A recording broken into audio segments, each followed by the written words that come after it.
Namaskar and welcome to this exciting new episode of Sattology, Debunking Mythology. And today we are going to talk about Manusmriti.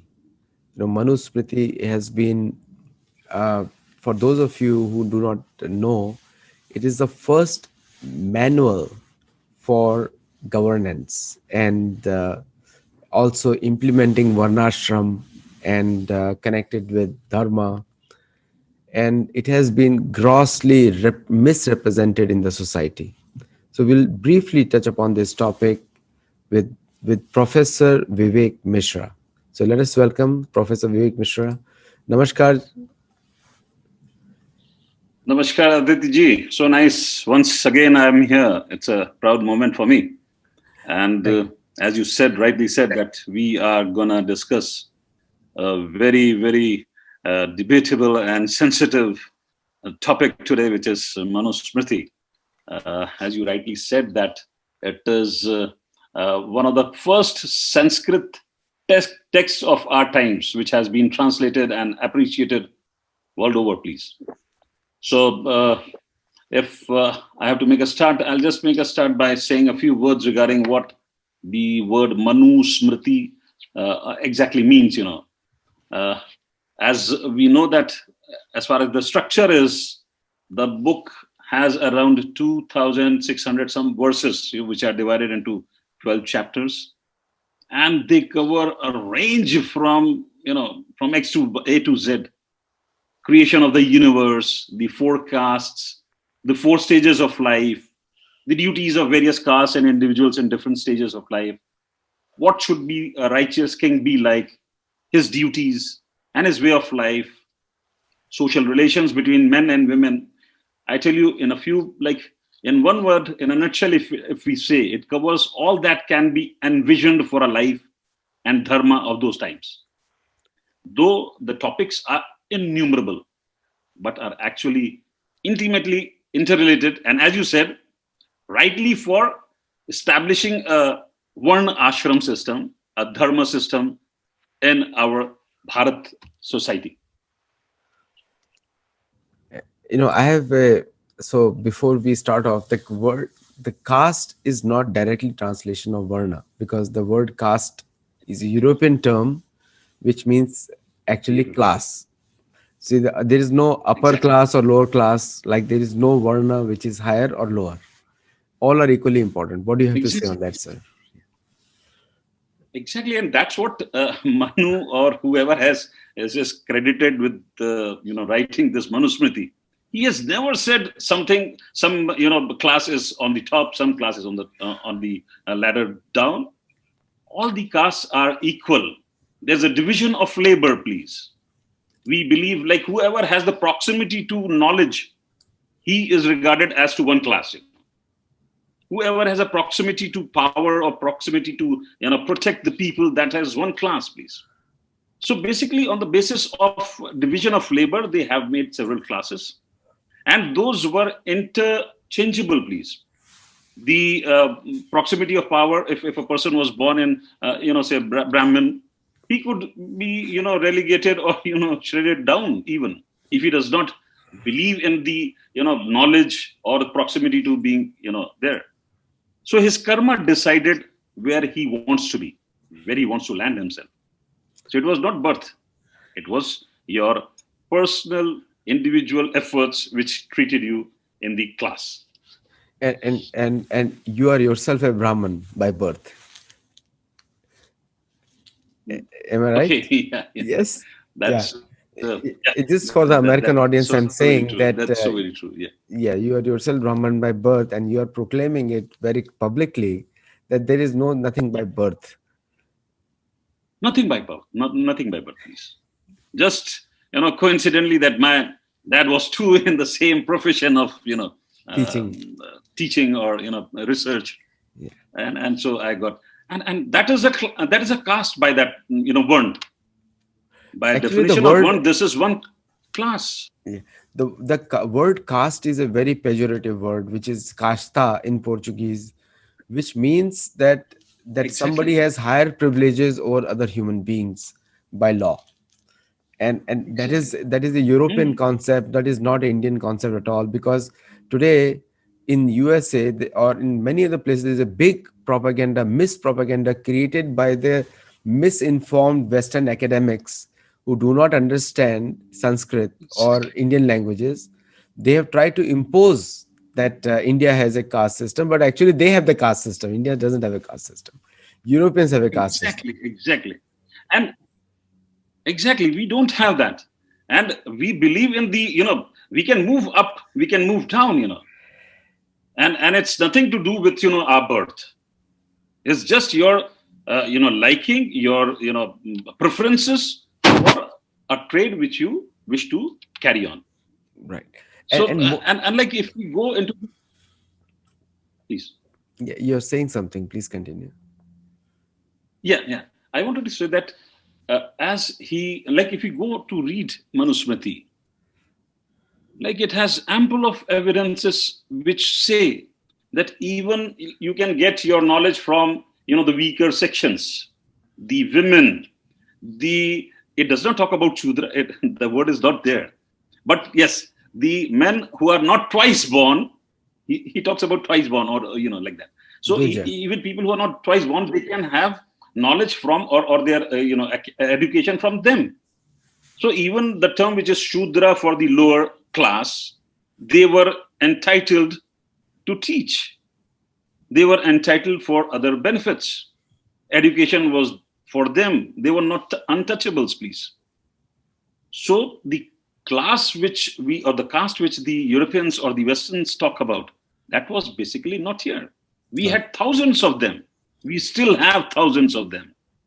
Like the caste of a, as you rightly said, of a professor, university professor or a college teacher, the class of an actor, caste, you can say, the caste of a, politician.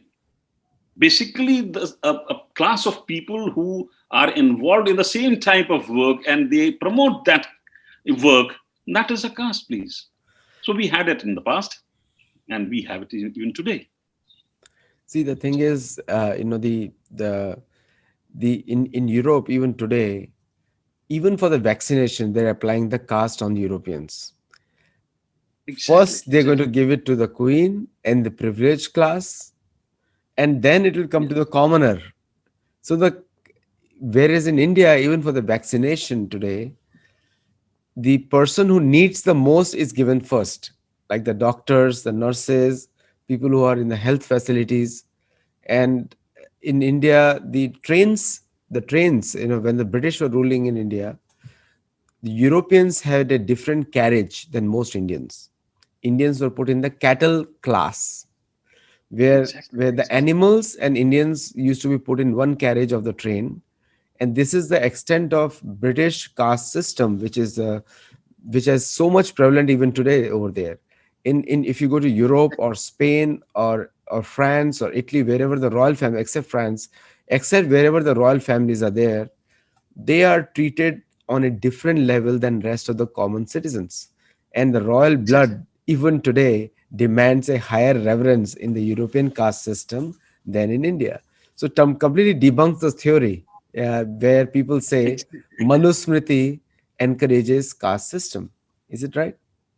Def- Definitely, definitely. It does not encourage the caste system. And as you talked about the vaccination in the present times, let me cite the example of the place where I live in Jabalpur. The first person was the sweeper, please. The first person in my town was a sweeper, please, who was the front runner or the, corona warrior, as we call them, that they are, actually dealing with the patients, of the virus. He was the person who was inoculated for that vaccine. And similarly, all other places, please, most of the other places, it's the people, doctors are there, the, people who are there in the, Safai Karamcharis and all, they were the first ones to get that vaccine. So we have never encouraged that. The Manusmriti has not done that. The problem, what I believe, is that we had such a enriched text throughout our history, and it was on several platforms, please, whether it was Dharma, Earth, Kam, Moksha, we had, enormous texts. But once the Britishers arrive, and they want to rule us, they, are looking for something, how to, manage us. And then they ask, where are your law books? And when they see such huge text, and amongst them, they pick up, Manusmriti, and that they get translated, and that to whatever suits their vision of humanity or their universal religion, whatever is good for them, that is all picked up, and the rest is left. I'll give you one very good example, please. Like Manusmriti and most of the our ancient texts, they talk about the 8 types of marriages. We all know them: Brahma, marriage, Dev, Arsh, and so on. Like, just imagine a Britisher, how could he envisage such huge number of marriages which were accepted and, they were practiced? Like Dev marriage, the king gives his daughter to the priest, who performs the sacrifices. Or the Arsh marriage, where that is even practiced even today. We have the most recent example of Pandit Ravi Shankarji. Arsh marriage, the guru is asking. So we had such a huge variety, please, huge variety, which catered to all the sections of the society. But the Britishers, they saw that such diversity, such pluralism, or we can say the ethnic richness which we had, that was not somehow, digestible to them, or something not, acceptable to them. And they could not rule with all that, pluralism in this society. See, So, the modern British historians, and sorry, I'm interjecting you, but I want to bring another point is related to the same, and you can continue there. The modern British historians tell the British that now the colonial era is over, and now why India is still stuck up in the old thing. My answer to them is, you distorted it in so much way. In 1901, you set up the census in India, which actually institutionalized the European caste system and imposed on India using Indian terms. Then the Indian term is varna. exactly. Varna doesn't mean caste. It has no direct translation. Varna It means doesn't mean alphabet, exactly. category based on occupation. So, what would you like to tell to these British historians who still are not apologetic about what their ancestors did? Like, it was not, I will first like to go back. It was not only 1900 during the census. It was even later on, what happens when in 1927, Ambedkar, burns that, our Manusmriti. It's basically a colonial project, please. It's basically a colonial project, which is enriched and encouraged by them. And we are falling, in steps to that. We have the liberalism which was there, the reformism which was there, that has created a lot of problems for us, please. Because for them, the Christianity, the model of Christianity was the sole thing, was the superior thing. And according to them, whatever was a sin was propagated here. That was not sin over here, please. For example, the ladies, the sexual habits, the marriages, all those things. That was not a part of our, sin. But they propagated. They made us, senile. We became senile. And what has happened that even today, we look at our history from the lens of their vision. That is the basic thing. That what we need to look is that either we should have a lens which only looks at the history from historical point of view, but no, it looks from the what you call the Western vision, and thus all the problems. So we have not been, and the only the point which you said that we are not like that can be proved that even today we have all those value system, all those social system intact. which were there thousands of years back, please. And the entire credit goes back to the rishis and sons of India. Am I right there? Because they have preserved it. Exactly, exactly, Despite all exactly, the provocations, despite all the hardships were put on them by Muslims as well as the Christian missionaries. exactly. Hmm. Even the Europeans had praised our texts, at that time. There are ample of evidences when they, are all out praise for that. And those are categorical, evidences for the usefulness, for the truthfulness of our norms and culture and everything. And we find numerous examples. But the onslaught of the Britishers, their strategy of division and rule, they're saying that we can only we have the moral responsibility, white man's burden to bring morality to us. Now these absurd things created a guilt in us that we are nothing, we are zero, we are nowhere, and that has been ingrained and pushed down to our veins, that we have felt so guilt laden that we have not been able to come up. It's only 70 years, please. So, and we have started with that. We have started on the second wave of reformism now, that we should accept our past, we should accept our tradition as strong as we have been doing that. The onslaughts were there. We have become independent. And now let us free ourselves from such clutches of the Western influence as well, please. It's such a big topic to cover. I do not know where to start right now. I'm being very honest with the audience also.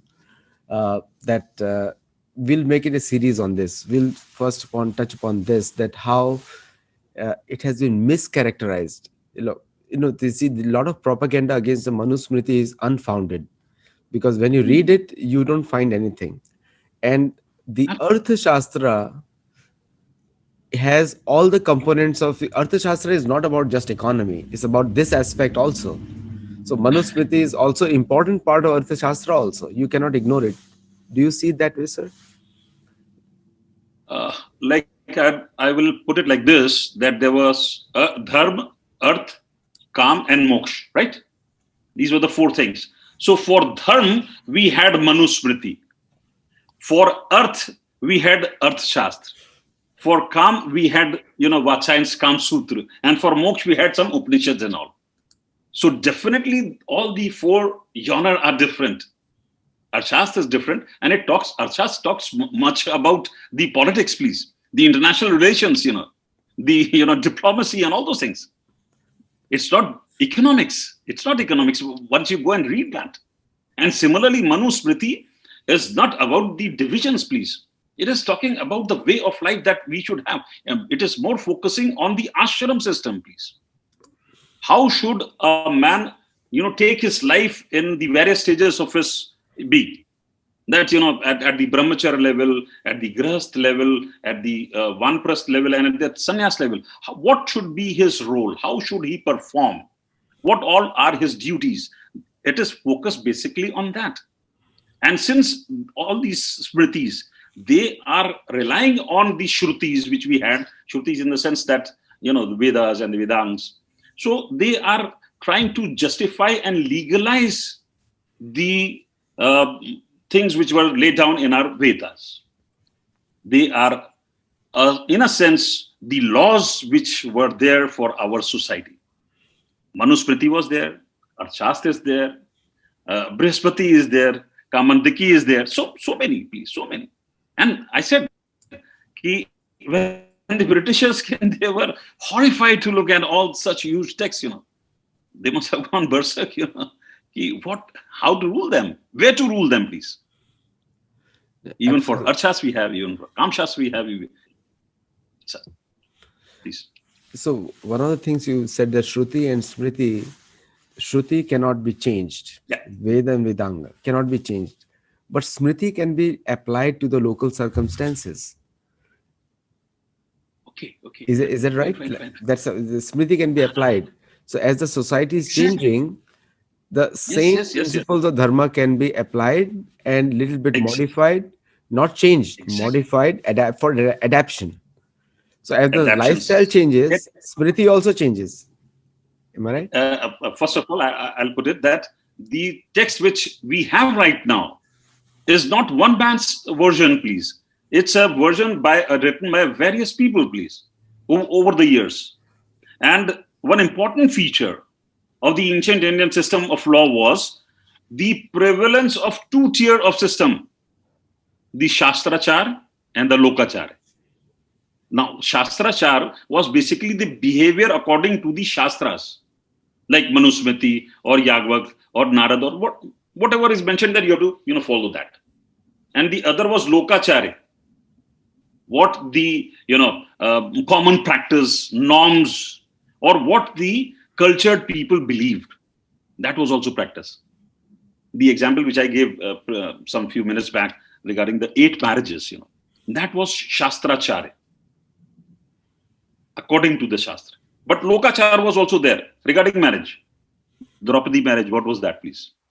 That is not amongst the 8 marriages which are prescribed, legalized, and everything. But Draupadi marriage also we have, and which is also accepted, and which was practiced, please. And the best part is that Shastrachar existed with Lokachar. And many a times, this Lokachar was not aware about the Shastrachar. But all went off nicely and very peacefully, please.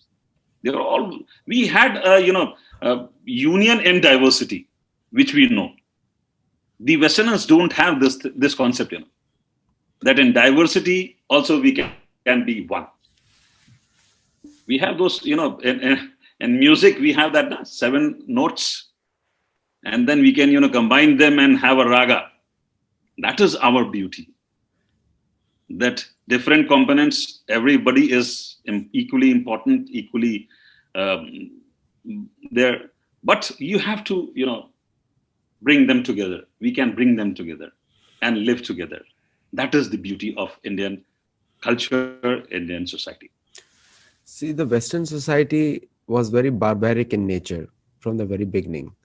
And that's why you'll see when the Bible was implemented, it created, in modern terms, more human rights violations against women, against ordinary people, and the justice system was available only to the elite because they defined it. And that Exactly. is the way Western society has worked. But with the from India, the knowledge of Veda, morality, these things have been added much later with the influence of Buddhism and the local Indian customs, much later through the Persian texts and other texts, which is against Vedic based. They developed that, and that Western society may or may not agree, but one thing has been there: they are very to prove themselves greater, they want to criticize the other person. That's how they work. So all the Western academics That's and what, Western, they want to criticize India so that they look better. But actually we have exactly. not yet, as a Indian origin people, we have not yet commented on their systems. If you look at the history of Europe and history of America and history of South America, most of the Indians will not even understand what how brutal they were, brutal to their own people. They've been They brutal don't. to their own people, and that's why most of the Americans and Europeans are losing complete trust on their own culture. Complete trust is breaking down. Society is breaking down, and ultimately they're going to look towards India. Now, when they look towards India, the scripture which stands out the most is Manusmriti, which is again being villainized by the Western and the communists to just give a guilt conscious to Indians. So what would you say in the defense of Manusmriti, that why Indians should not be defensive on it? Like, we need to have much deeper, much serious discussions of this sort on a text which we have, our ancient texts. Firstly, to bring out the features, the importance, the diversity and such richness which we had. And like, if you go and read, you'll find enormous things. The entire criminal procedure, the entire jurisprudence, to the minutest thing is mentioned in Manusmriti, please.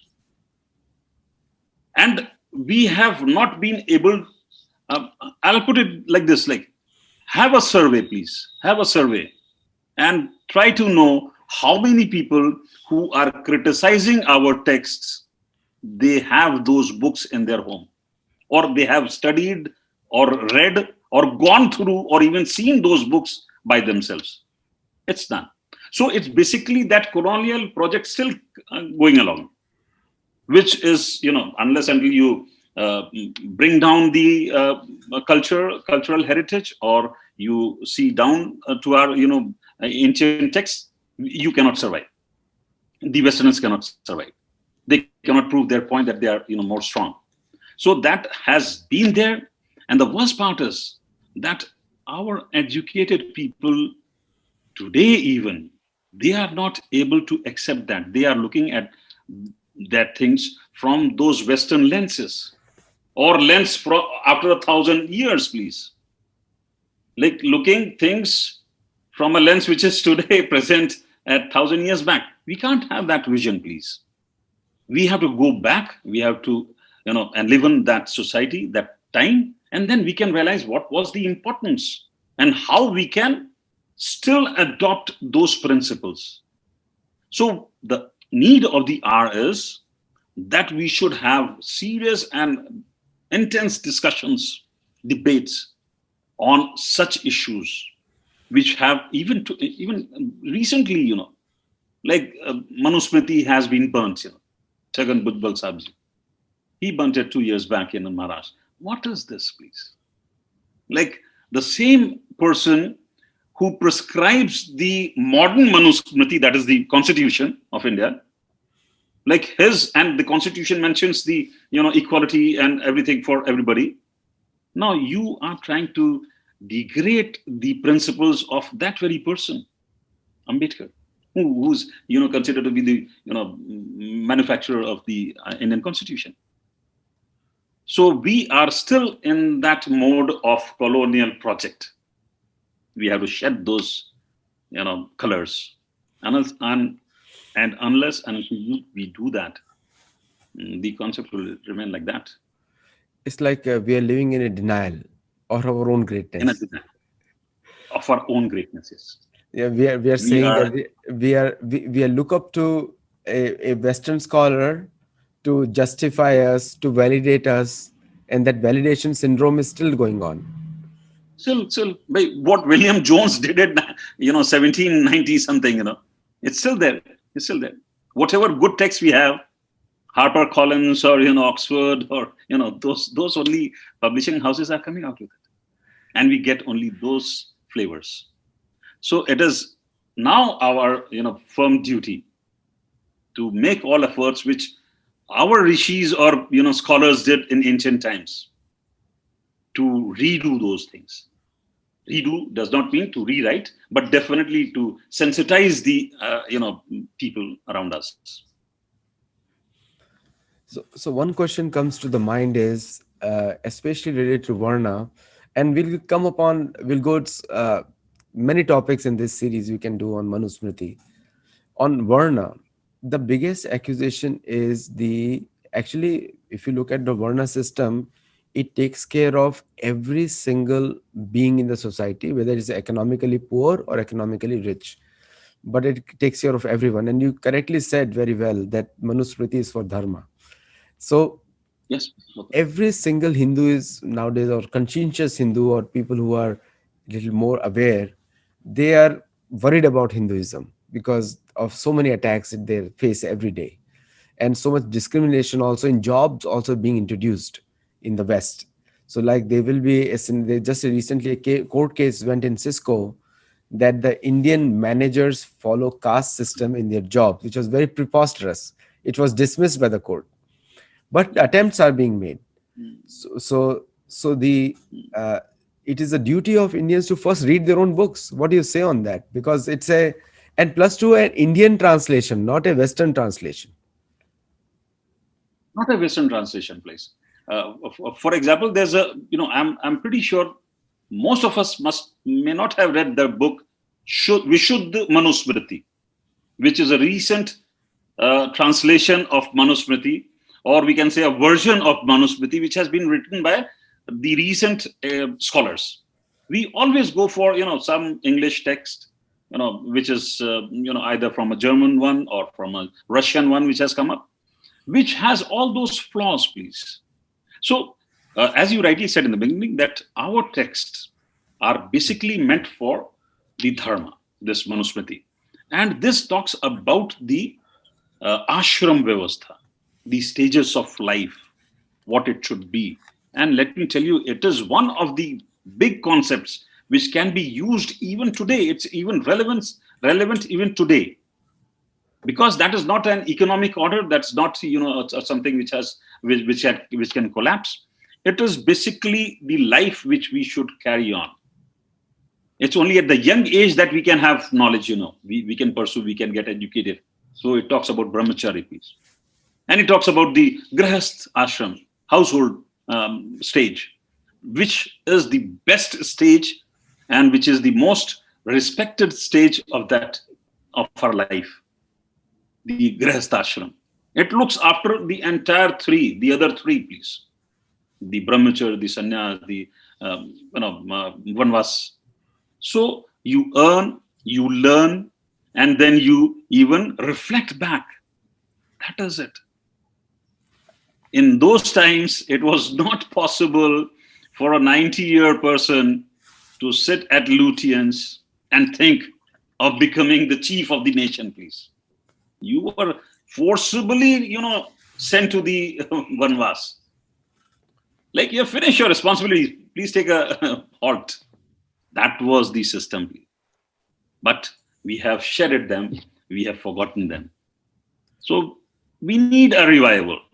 We need our own ancient marvels to come up, to be recognized by us. You touched upon such an important point right now, because everyone talks about only jobs or employability. So when a Yeah, person is staying in the job till 78, when will the young person get a chance? exactly. And that's only possible, in the present, let me quote unquote, senile Indian psyche, please. We are into that. That even we have phases of our own. We have the division of labor. We have division of work for our lifetime as well. That at a certain age you should stop. You should reflect. You should think. You should read. You should enrich the society by your views and thoughts and your values system. But we are there, just stopping the way for our youngsters to come up. And believe me, the youngsters today are more prone for what you have concerned about it. That we should and live in our past. They are more attuned to learning, to knowing what was there in our future, in our past. So it's a good sign, because we all come across young generation in our classrooms, and they are more interested, more inclined towards knowing that. Keeping away the political agendas and all the stupidity that is being spread against Manusmriti, do you think, and I'm going to cover more in the more series on this topic, but do you think that Manusmriti can actually bring peace and harmony in the entire world, not just Bharat? Definitely. As I said, the best aspect of Manusmriti is the ashram vyavastha. And if that can be adopted, encouraged, and strengthened, we can have a wonderful world to live. Secondly, as you said, good international relations. It, of course, like for international relations, we have the Arthashastra. But Manusmriti brings in the basics of life, the basic virtues of life, the basic, processes of what we should do in life. That is more important. Like if we come down to that, we are definitely going to be in a peaceful, more friendly, more prosperous world to live in. We, like in India or in Manusmriti, it talks such beautifully about the women, about the castes which are so called as castes of the lower section. So beautifully talks about them. That what exactly is the right or duties of the king of the other section of the people. What are the duties or prescriptions for the student? What are the rights and duties of women, a girl child, or a married woman, or a divorced, or a woman whose husband is no more? It so beautifully says everything, please. It's from, as I said, from A to Z, the requirements are fulfilled in our texts. We have to take a deep, breath and go inside it, and then only we can come to know the richness of life. As I said, that our texts are so rich, whatever is there inside you can be seen as a simply what is outside. Yat pinde tat brahmande, as we said. So if we just reflect back, think back, take our texts, take our read our scholars, we'll get the things which we want. We don't talk about our close, very small society, our family. We talk about the universe. We talk about the entire cosmos. Whatever we do, whether it's the sacrifices, whether it's the vows that we take, or the life which we spend, fire sacrifices, the respect for the nature, that is not only for our individual or self needs, that is for the cosmos or for the entire nature, please. And all of our texts talk about such perspective. They are not minutely perspectived. So we should go back to them. We should learn them. We should know them. We should propagate them. One, the city established by Manu was Ayodhya. He established the city. And when Dashrath was That's arranging the yajna to get sons, in that Shudra Varna, and I purposely don't call caste because caste is a European term. Caste is in Europe, not in India. It was imposed in India. Varna, Shudra Varna, Vaishya, Kshatriya, Brahman, they took meals together. They were served exactly. together. And they were Yeah, served together by Maharaj Dashrath himself. exactly. So Exactly. that was the condition. That was the way he was busy whole day in the yajna serving meals. Now we see, now that is the example in Ramayana, Valmiki Ramayana. And in the city which was established by Manu, who wrote Manusmriti. And so I do not know where this wrong conception comes in the mind of the Western Indologists, so called, or I call them fakeologists, but just to give them little respect, Western Indologists, Western academicians, I don't know who has given them the right to comment on the Indian social system when they don't understand Sanskrit. So, and the Indians, Definitely, definitely. Because they look up to those people and try to learn their own culture from them uh, instead of reading it from Valmiki directly or Manusmriti exactly, directly. So there was no such discrimination ever in the history, right from the Ramayana Kal. they were not even untouchables. They were not untouchables, please. No. They had their work, they had their profession, Well, and untouchability they is also worked a European peacefully concept. and The untouchability is also a European exactly, concept exactly. because it's in Europe and Islam Huh, the mostly. Untouchables were there. ex- exactly. And so was education, please. It was open for all. It was free for all. And everybody could study. Look at the examples, please. As you said, Valmiki, his original name was Ratnakar and was a hunter previously. Then he became a robber. He became an Adi Kavi. So we have Ved Vyas. We have so many examples. Shivaji Maharaj, please. His great grandfather was a landowner, land tailing class, and then he becomes a warrior king.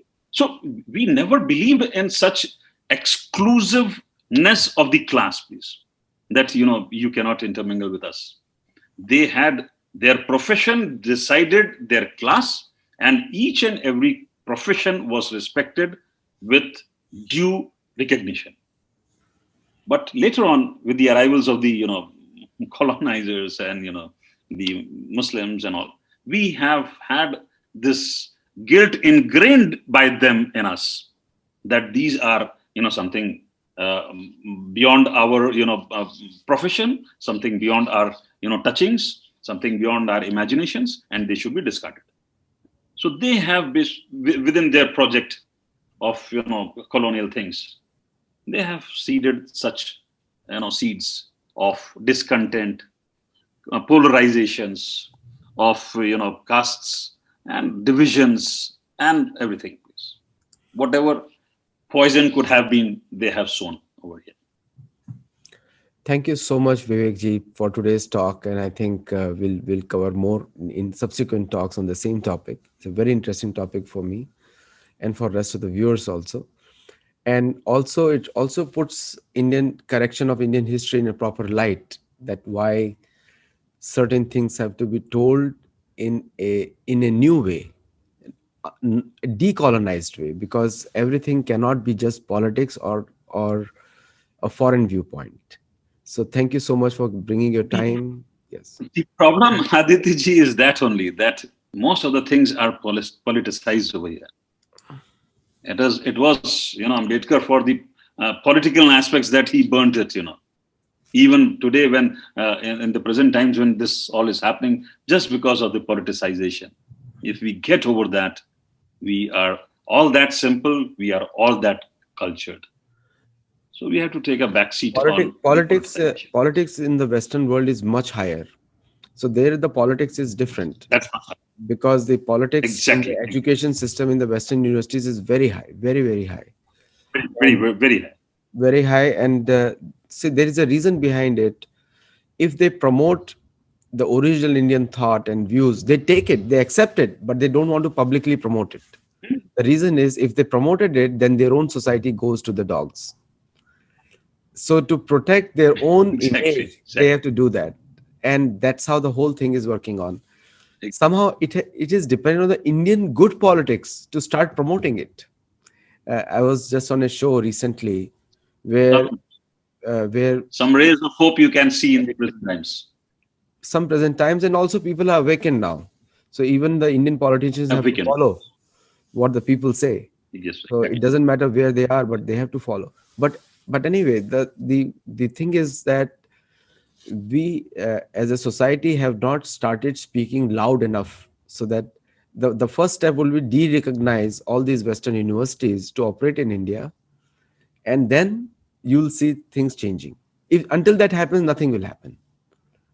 Until that happens, nothing is going to happen. So thank you so much, and I'm very grateful for your time, and we'll cover more topics on this subject matter. Namaskar. Thank you so much.